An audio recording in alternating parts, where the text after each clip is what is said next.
جاي النهارده اقول نصيحه بسيطه لكل واحد تعب نفسه على الفاضي. ممكن لو سمحت اقول لك بلاها تعليم ومذاكره بجد والله. يعني بلاها بقى تعب اعصاب لو تمقيق عين، كل ده على الفاضي على الفاضي بجد.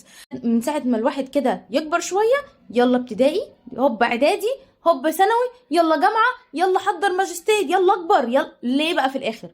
ليه والله كل ده عشان في الاخر نبقى مهندسين مثلا، دكاتره، هتبقى في الاخر مخترع ذره، هتبقى في الاخر حاجه يعني كويسه او خالص خالص.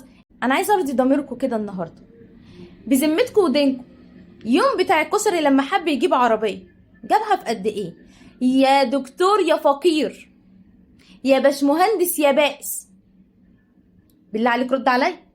طب سيبك من دي، سيبك من دي، حظ بقى وحظ، يعني حظ والحمد لله ده رب والحمد لله، دي ارزاق ما نتكلمش فيها. طب بذمتك كده يوم ما ريهام سعيد امبارح حبت تستضيف، راحت دورت على المهندس البائس، راحت قالت انا هشوف اللي طول النهار ممقع عينه في كمبيوتر ودماغه تنفجر من كتر المذاكره ده، ونجيب نماذج زي دول للمجتمع. هنعمل بيها ايه؟ هنعمل بيها ايه؟ لا، ريهام سعيد يوم ما فكرت تستضيف راحت استضافت ام خالد. حضرتك خالد نفسه بقى اهم منك انت بجد.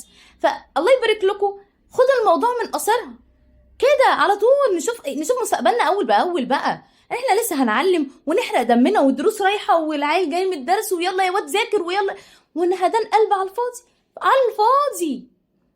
بعد كده نشوف بقى مستقبل عيالنا في السوشيال ميديا، نعلمهم ماركتينج، نعلمهم ازاي يمسكوا التليفون، ازاي اي حاجه اي حاجه، ازاي يتشهروا في 3 دقايق. هو ده الصح دلوقتي. السلام عليكم.